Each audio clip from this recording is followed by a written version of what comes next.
Hello, LinkedIn and YouTube. Megan Wessels here with Powerful Partners, and I have my coach, an amazing woman that has been such a gift to my life, Meg Dennison here. And today we're going to talk about how to shift from reaction to awareness. What does that really mean?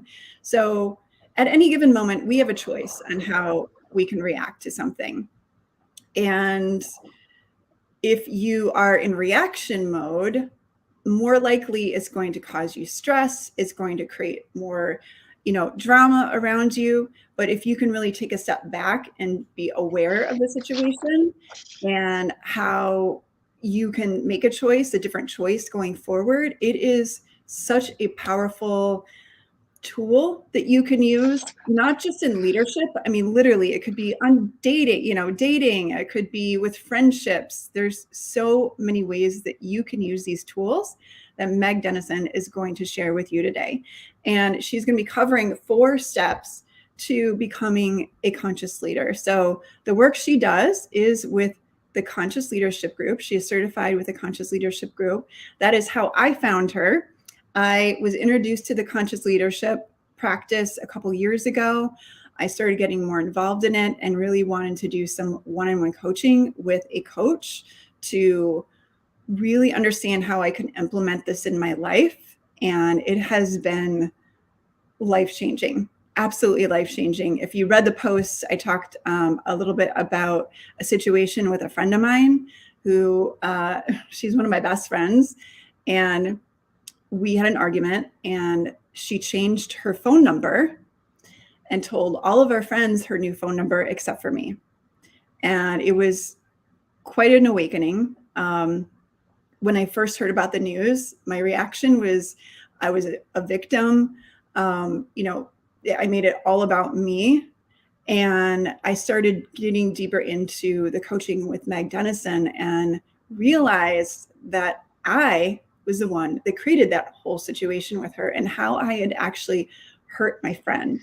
And I was able to go back to her and apologize and ask for forgiveness and have a deep conversation. Our friendship is so much more incredible now because we have that deep connection, that deep understanding with each other. And I'm earning her trust back. And a lot of that is because of Meg. So I'm excited to have her share today. She is also certified in The Big Leap. Some of you, I know a lot of you out there have read the book by Gay Hendricks. It is also an incredible book, talks about your upper limit. Everyone has it. Will Smith, you saw his upper limit on the Oscars. He hit it. So there's a lot of things, no matter how woke you are, there's always ways that you can improve your leadership, your life, and how you interact with the people around you. And that's really what Meg is going to give you here today. So without further ado, Meg Dennison, would you like to make an introduction? Oh, thank you, Megan. Thank you. Yes, I want to tell you this. My work is informed by the work of the Conscious Leadership Group. And one of the principles that you're going to be learning here today about being above and below the line is something I learned from them. And also, Gay Hendricks, a great friend and mentor to me, and also Katie Hendricks and the Hendricks Institute. If you want to learn more about body intelligence and where all of this actually came from, all of this work came from, go check them out. But first, so what is conscious leadership when we talk about conscious leadership? So I think of conscious leadership as the state of being aware or present in a non-reactive state, right? And conscious leaders have a very high level of self-awareness.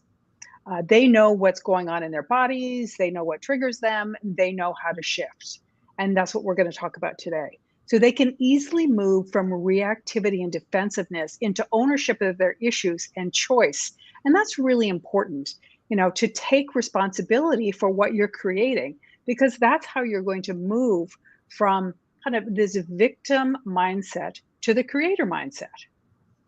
And so you want to be at choice.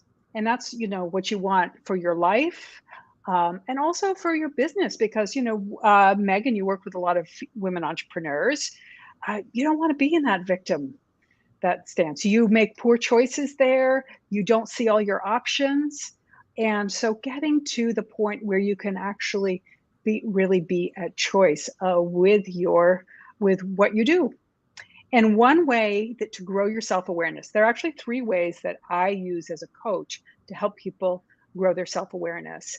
And one is the Enneagram, which is a personality typing system. We can talk about that another day.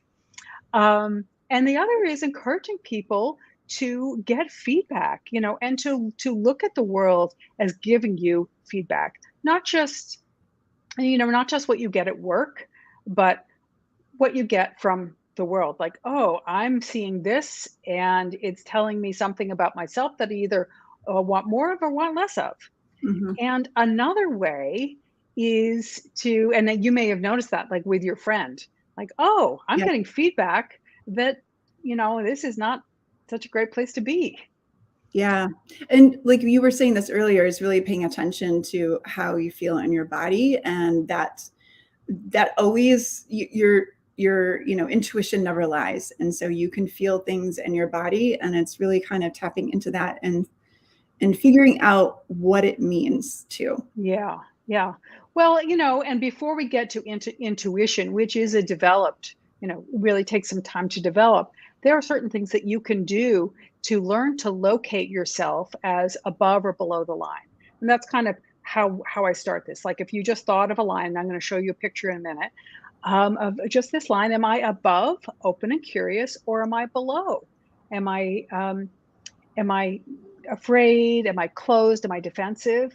And we call it a practice. The practice of conscious leadership is actually at its base knowing where you are in any moment of the day. Mm. Are you curious, or are you defensive? And so I have a slide to look at so we can get started. And I want And to too, for anyone out there who's listening, please go ahead and post any questions you have in the comments, and I will be sure to bring that up to Meg so she can answer it. And two, I want to bring up something to think about too when you think about above and below the line, which Meg is going to get into a little bit more. Think about children, right? I just spent a weekend with my 6-year-old godchildren, and wow, it is just so refreshing to be around little kids who just have this pure energy. And when I look at these 6-year-olds, they are always above the line, right? They're always curious. They're always showing up with love, and it's all about fun. How can they have more fun? So when you think about, you catch yourself in a moment and you're able to bring that awareness, thinking about, am I being a 6-year-old kid right now or not? It'd be a great way to think about it. But we'll get more into that. So, all right, 4 steps. Where am I? Meg, do you want to? so 4 steps. And well, just, where am I? Am I above or below the line? And that's the first step. That's just to start growing your awareness. And then the second step, and I'll go through this a little more in depth, but can I accept myself for being here? And, we just talked about little kids and learning from them. Can I accept myself for being here? Like, oh, okay, I'm below the line. I'm unhappy. I'm defensive. Can I just accept myself? Can I just not make myself wrong? And I think of this as when I talk to people about kind of waking themselves up, becoming a conscious leader. One of the ways that you can think about it is that when you see like a toddler, would you let yourself toddle? When you see a toddler learning to walk, they fall down. Nobody says to them, "Oh my gosh, there you fell down again. What's wrong with you?" Nobody says that to them, right? You say, "Oh my gosh, look at him. He's learning, she's learning to walk." And if you can just treat yourself that same way, then you'll just give yourself a lot of grace, and it's a lot easier to learn. Mhm. Yeah. So can I accept myself for being there? You notice where you are, and oh, yeah, I can just accept myself. Then the next question is, am I willing to shift? And then the last one, how do I shift? So let's start with, where am I? Whoops. Oh. Where am I? So finding yourself here, as are you curious? Are you trusting? Are you open? Now, we're not going to spend too much time there because really where people get in trouble and you need the help is when you're below the line. And in any, throughout the day, you will go above and below the line all through the day. So something might happen. Somebody cuts you off as you're driving and you go below, oh, well, what are you doing? What's happening here? Yeah. And you have to kind of bring yourself back to that kind of relaxed state that you might have been in driving, in traffic. Just so things happen and then you have to basically course correct. So when you think of where you are below the line, there are certain beliefs that you have. You might think one of the big ones is that, I'm right. And that's one of the most important things to think about, to ask yourself is, am I feeling like I'm right about this? Like there is no other way to do it. And that's one clue. Another clue is your behaviors. So do you feel overwhelmed? Do you find fault and blame in yourself or in other people? Or do you cling to an opinion? Or you might hear yourself saying things like, I'm right, they're wrong. Or it's not my fault. Or, I have to. So these are all ways, and I'm actually going to let you have this handout at the end if you'd like. These are all ways that you can notice when you're below the line. What are your beliefs? What are your behaviors? And what do you hear yourself saying to yourself? Yeah. And I remember, Meg, when, we were coaching when this incident happened with my friend, and you'd ask me, like, where are you at below the line? And I committed to the fact that I was right and she was wrong. And that, this whole situation was stupid and okay, whatever. But yeah, when I took a step back and really thought about where I was not open. I was not listening to her. I was not in curiosity mode of like, what does this have to teach me? And what can I learn from this? What is she really trying to tell me? And once I got there, though, I learned so much about myself. It was a little tough to hear in some ways, but at the same time, I was open. I was committed to being open to hearing that and to really shifting, because I knew at that point that I had caused the situation. And if I want to be a conscious leader, if I want to have a company that really, truly inspires people, I need to be able to be open and trust and not make other people wrong and really listen to how I can improve. So Yeah. it was Yeah. So that's a great example of, really growing your self-awareness. Because it is natural for us to be below the line, to be defensive, when something happens. There's a pup. To be defensive when something happens and to be afraid. And, when we get scared, one of the ways that we'll, act out our fear is to say, oh, yeah, I'm right about this. And fear is a very natural thing, too, because that fear tells us that there is, something that might be threatening us. But most of the time, we're not being hunted by saber-toothed tigers. We're having some disagreements with our friends, which, may bring up some fears of, am I in or am I out? And some fears of not belonging, not being part of a group. But those are all manageable things for us. So think of, where am I? And that first time that you actually notice where you are, and you can begin to slow yourself down. And really, that's where it begins, is just noticing where you are. Yeah, being curious, I will say, it's kind of that, it's slowing yourself down, like really thinking about, oh, okay, instead of having, take away all the noise, all these beliefs, and just get curious. And you're not going to see everything at once, but if you can continue to look at it from a place of curiosity it takes a little time. It's slowing yourself down, but it's amazing what you discover. Yeah, yeah. So first noticing and even asking the question, and conscious leader, as you're learning this, ask yourself, like, 20 times a day, where am I? Because it's like going to the gym. It's like learning something, you're learning something new. And if you're going to the gym and you're expecting to deadlift, 100 pounds on the first day, that's not going to happen. You're going to start small and then work up to it. So it's the same with actually growing this self-awareness through asking yourself, where am I? So asking yourself, where am I? That's the first step. And then the second question to ask is, can I accept myself for being below the line? Can I accept myself for being right here?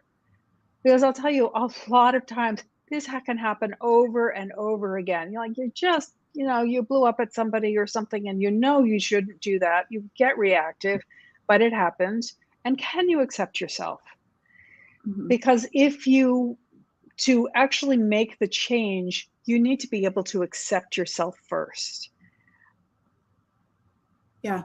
And one of the things I love, you always said this in the coaching, and it really um, hit, to my core, was that we're always whole and complete. You always saw me as whole and complete. And so I Yeah. think, a lot of times with this, can I accept myself for being below the line? I grew up in a house where I was shamed a lot as a child. And so I always thought there was something wrong with me. And those subconscious, tapes were constantly playing in my head. And yeah, being able to really accept that I've been there when I'm there in the moment, and just say, okay, what can I do to change this, is everything. Yeah. Yeah, self-acceptance and self-compassion. Really, oh, I'm sorry you feel scared. Or, just saying to yourself, you're just defensive now. I mean, you just needed to react to that. And noticing when you're close, noticing the physical sensations of that. Oh, I Mhm. notice when I'm below the line that my chest feels tight, or my shoulders, or I clench my fists, that I'm scared. One of the things that we also talked about, there was an incident where my dog took off and attacked another dog. And you had walked me through the process of, where was I? And we realized that when I'm scared, what is my first reaction to that? It's a pattern. And my first reaction is to be defensive. And now that I know that, it's more self-awareness. Again, I can catch myself if I'm feeling the scaredness in my body, really making a choice. Like, instead of being defensive, what is another choice I can make? Yeah. Yeah. But catching yourself first. And the other thing that in the context of conscious leadership, so you have something that happens, the content of something is, your dog was aggressive with another dog, and somebody got upset, people got upset. But the context of it is, how are you responding to this? Because that is in your control. Mm-hmm. And so becoming more self-aware can help you, like, oh, this is in my control. I can't stop or help what already happened, but I can manage myself so that I can respond differently. Mm-hmm. Yeah. Okay. So after you have accepted yourself, then am I willing to shift? That is the next question. So am I willing to shift? I know I'm down here. I have all the signals. I hear, what I say to myself when I'm below the line. I know the beliefs that I have, the things that are, because we all have kind of a recipe for this, a way that we do it, our little special sauce for going below the line. And, once you figured that out, and are you willing to shift? Because uh, you actually don't have to. You can go along like many, many people in life, and just keep going and doing the same things, and you stay in your cycle. And that's also, again, fear is what's kept us safe in the past. That's kept our ancestors safe. So being getting into this fear spiral is a normal thing. And being able to recognize when you're in it and get out of it is a way to shift. So Mhm. fear is natural. The other reason that, when you say, oh, am I really willing to shift? Well, it's familiar. It could be familiar, feel familiar to you to be reactive, maybe from your family, or just, that's just the way that you've done it. Mhm. And not being reactive or checking your reactivity is a new thing. So it is a skill that you need to learn. And the other reason that we kind of stay in this, so it's familiar, like, we have the same interactions with people. That's the other thing. This is how people have known us. This is how we showed up with them. And this is what they're expecting. And we have this little dance. And then the other thing is we stay in it because we get adrenaline. We get this feeling when we're below the line and defensive of, there's a righteousness or an I'm right feeling. And that adrenaline can feel like aliveness to us Mhm. and think, oh, yeah, yeah, I'm there. I'm ready to, ready to fight or run away. So we can have that feeling of adrenaline. And that's another reason that we shift. So those are all reasons for us to stay below the line. But the point here is to have choice. So are you willing to shift? And willingness and wanting to shift. You can say, oh, yeah, why wouldn't everybody want to be above the line all the time? Mhm. Well, we kind of do. But if you look at like the diet industry, and people say, I want to lose 10 pounds, there's the wanting to, I want something, uh, but I'm not willing, for all kinds of reasons. So it's the same kind of thing. Yeah, and to the fear too, I want to hit on this point because for those of you out there who are really into personal growth, you realize, I'm sure you've experienced that once you start changing and the people around you aren't changing, there's this, oh my gosh, how do I fit in now? Like, am I still going to be loved by these people? And it is really learning to still show up in your authenticity and your conscious ways without, you know, going to a place of fear, like, oh, I'm going to, this person's not going to want to talk to me anymore if I really change who I am. And it's been a powerful, and one of the things, Meg, you and I talk about too, is closing the gap. So there is that point going through this coaching with Meg. I would have an awareness, but it might take a little longer for me to get there. So if I was out, there was a situation where I was on a date with someone and I didn't recognize it in the moment, but as soon as I left, I was like, huh, yeah, I was below the line there.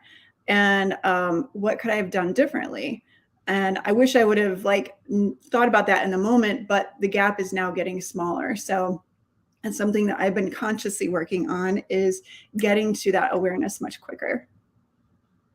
Yeah, yeah. Congratulations, because closing the gap it's a big deal, and it's the other part, like I said, step two, being compassionate with yourself and being self-accepting. It's like, oh yeah, I I could, you develop this kind of this inner witness that can begin to see, you can begin to see yourself doing those things that you don't want to do anymore, that are reactive and defensive, and you don't want to do them, but you haven't quite lifted enough weights, right? And that's why we call it the practice of conscious leadership. And I really encourage people that I work with to find someone else to read the 15 Commitments of Conscious Leadership book. That's the Conscious Leadership Group's book, with them. Um, and yeah, it's a great book, and that's where this whole idea of above and below the line comes from. But to find someone else basically to play with and to not take yourself too seriously, because we just learn better when we play, and it's all just more fun that way, and you're going to get farther faster if you just can really take it lightly. Yeah. Yeah. Okay, so now the fun part. How do I shift? You've located yourself. Oh, I'm below the line, and this is how I know. Um, Am I willing to shift, and how do I shift? Am I accepting myself? Am I willing to shift, and how do I shift? So now you've decided that you're willing to shift, and you can feel that you have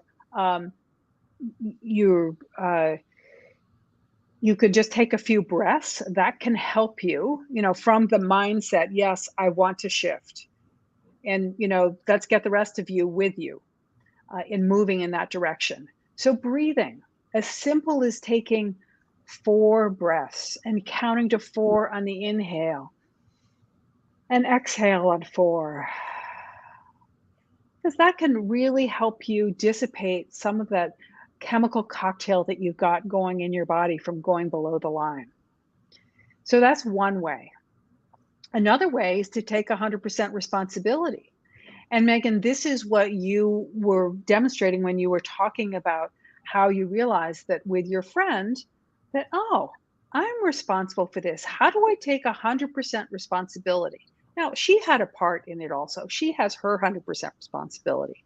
But how is it that you can look at the situation and just say, what does it look like? How did I create this? And that's a great question to ask yourself, is how did I create this? And without the self-blaming, just that's with curiosity. Yeah. Yeah. There was just go ahead. Say just one moment, like how this whole situation started.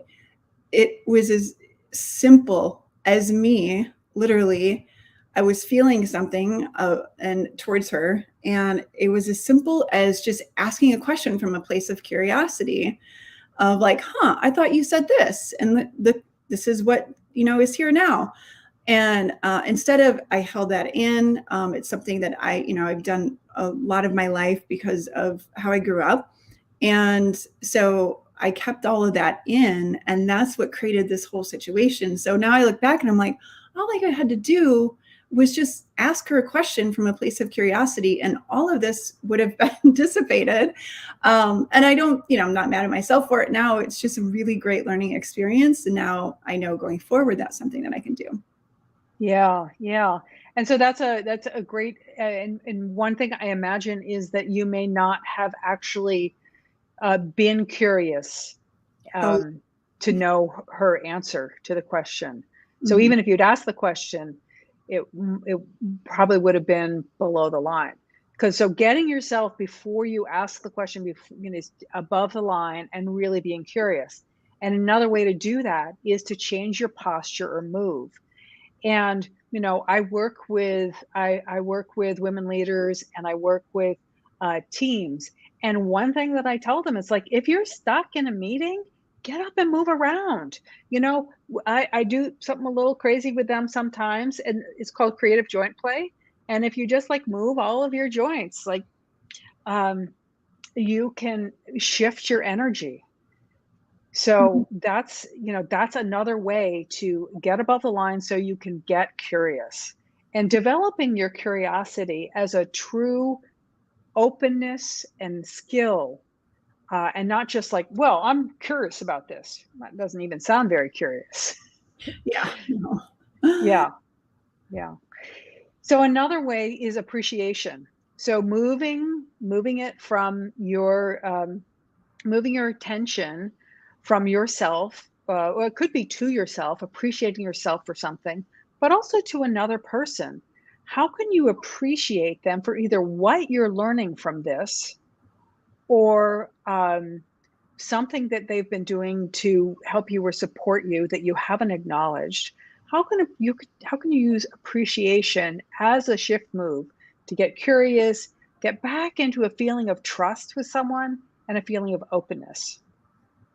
And one last thing, and actually there are hundreds of shift moves. These are just kind of like, the top half dozen. And questioning, you have a story about something. What is the opposite of your story? What is it, what could you ask? And how could you look at the story of something and ask, how could I see the opposite of this? How could this be different from what I think? And so that's how you get from being, noticing yourself as below the line to shifting and being above the line and curious and in trust and asking questions, having beliefs of like, oh, it's more valuable to grow and be and than it is to be right. Or how can I appreciate and play? So those are all ways that you can shift and get above the line. Yeah. Appreciation is so powerful. One of the things that I realize is you cannot be in gratitude and appreciation if you are, pissed off, if you're in fear. It's complete opposite. So if you can find ways to even just set yourself in appreciation, one of the things that I've been doing over the past few months, and it has been a game changer in just the way that I show up in the beginning of the day and how that carries out throughout the day, is thinking of a friend, family member that I can text, and I send them this personal note of appreciation. Like, I am so grateful that you are, a part of my life, that I can call you one of my best friends. And then I start, listing off the things that I love about them, and, our life together, and how we've developed a friendship, and why that is so important to me. And it has been incredible. Like, the messages that I get back from that, like, just bring me to tears. So if you are looking for a way to just even get out of that on a daily basis, it's something that you can do. Yeah, yeah. I totally agree with you on the appreciation, because I think one thing that our culture is really heavily into criticism. Mm. And it takes, you can criticize someone or something, and then it takes like 5 appreciations to kind of balance that out again, because people take criticism so deeply. Mhm. Now, you can learn to take, that criticism, you can call it feedback, and say, oh, okay, hold it lightly, right?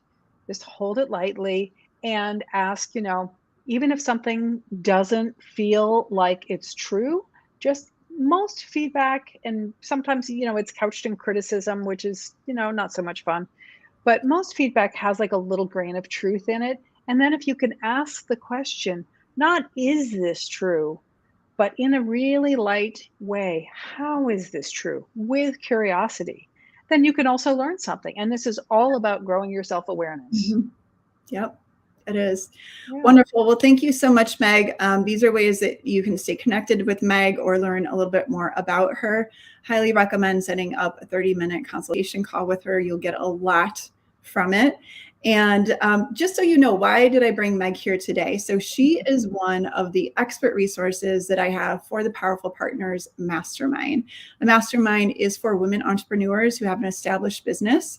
I really look to bring these women together to connect and empower one another so they can learn from each other and grow together. When you have that space to really, a safe space to be your authentic self, to talk about the problems that you're actually having in your business. Think about it. Most times you go to a networking event and you don't start off the conversation with, I need help with this. You start talking about all the things that are going great in your business. You don't actually tell the truth. So the masterminds are a place where you can get that authentic support from each other, develop these safe relationships, and really empower each other. And to get a little more, to experience what that is like, I'm actually doing a 60-minute mastermind. It's free every other week now. The next one comes up this Thursday at 11 a.m. Central. You can go ahead and scan this little thing, and it will bring you up to the registration page. You can register and join a group of growth-minded women that you will all connect with afterwards. I make sure everyone stays connected, and learn from other entrepreneurs about the challenges they're going through, but also ways that they've gotten through their challenges. You will walk away with so many aha moments that you never even expected. So it's a really great event, and you'll meet some amazing women. So hope you can join us again this Thursday at 11 a.m. Central. And I haven't seen any questions come through, but if you guys do have questions, feel free to comment on this live stream on LinkedIn or YouTube, and I'll make sure Meg knows about it and she can reach out and respond. Yeah. Thank you so much. Thank you, Meg. Have a wonderful rest of your day, everyone. Yeah, thanks.